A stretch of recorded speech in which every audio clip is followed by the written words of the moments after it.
Buongiorno, sono il dottor Iannucci, direttore della neuroradiologia di Vicenza, dell'ospedale San Bortolo. Oggi vi presenterò la tecnica di cifoplastica, che è una tecnica chirurgica mini-invasiva percutanea che si utilizza nel trattamento delle fratture vertebrali, sia su base osteoporotica che traumatica che tumorale o metastatica.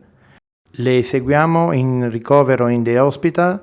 Il paziente entra alle 8 di mattina e in genere viene dimesso alle 14. La metodica è mini-invasiva, pertanto la procedura prevede che si possa eseguire con aghi più piccoli possibili in modo da avere una miglior risposta al dolore e soprattutto una minore invasività.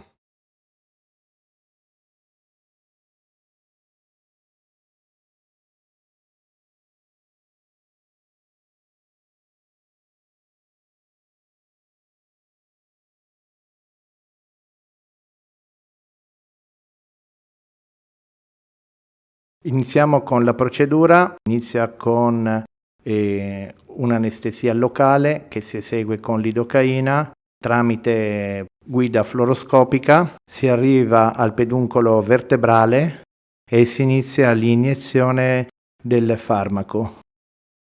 Siamo pronti, posizioniamo l'ago in direzione parallela al peduncolo vertebrale, superiamo gli stati cutanei muscolari e siamo sulla corticale ossea. Ora siamo pronti, possiamo controllare l'ago anche sul piano laterale, possiamo iniziare a spingere l'ago all'interno del peduncolo vertebrale. La posizione, ricordiamo che l'ago deve essere allineato parallelamente al piatto inferiore, che è quello sano, e con una spinta regolare penetriamo il peduncolo vertebrale sino alla corticale somatica. Una volta raggiunta la corticale somatica, controlliamo sia in laterale che in antero-posteriore la posizione della punta dell'ago, spingiamo ulteriormente di pochi millimetri all'interno del soma l'ago per essere sicuri di essere intrasomatici. Introduciamo all'interno dell'ago, della camicia dell'ago, il drill. Una volta che il drill si trova alla parte distale dell'ago, iniziamo a ruotarlo. Io in genere lo ruoto in senso orario continuamente e questo movimento permette l'avanzamento della punta e del drill all'interno del soma vertebrale, creando una cavità regolare all'interno del soma dove poi posizioneremo il nostro palloncino. Ultimo controllo, il posizionamento del drill deve essere nella colonna anteriore vertebrale. Prepariamo la nostra siringa a pressione, caricandola con una miscela di fisiologica più contrasto al 50%. Una volta collegata al palloncino siamo pronti per inserire il palloncino. Si toglie il drill, si infila il palloncino, si spinge sino al raggiungimento completo della cavità che abbiamo creato con il drill e a questo punto iniziamo a gonfiarlo lentamente. Come vedete, il palloncino crea una cavità nella porzione mediana della vertebra e questa posizione sarà occupata dal cemento. Questo facilita chiaramente l'iniezione di cemento e consente di non avere fughe. Sgonfiamo il nostro palloncino dopo circa 3 minuti di persistenza all'interno della vertebra e a questo punto siamo pronti per preparare il nostro PMMA.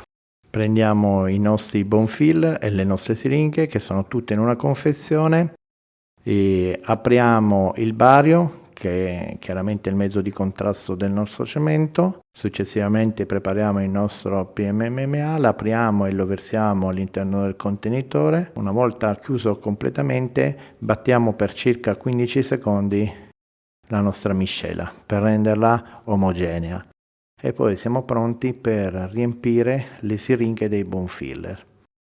Le riempiamo uno alla volta. A questo punto che abbiamo riempito tutte le siringhe, riempiamo i nostri bone filler, spingiamo il cemento tramite la siringa all'interno del bone filler. Quando fuoriesce dalla punta carichiamo lo stantuffo in fondo, in modo che siamo pronti per iniettare. Per i 4 bone filler, di modo che abbiamo già tutto pronto nel momento in cui andremo a iniettare.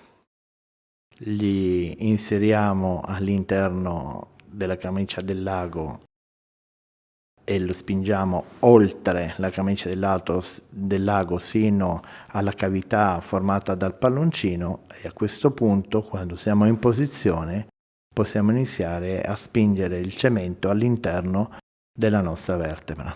Come vediamo, la disposizione del cemento è all'interno della cavità del palloncino e piano piano inizia a riempire anche le porzioni inferiori della vertebra.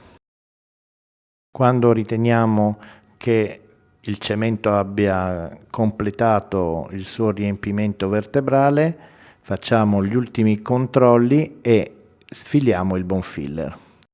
Siccome i pazienti torneranno a casa dopo 2 ore dalla procedura, noi eseguiamo un ATC con l'angiografo che ci permette di verificare la posizione del cemento e nello stesso tempo se ci sono state emorragie o ematomi dei tessuti sottocutanei.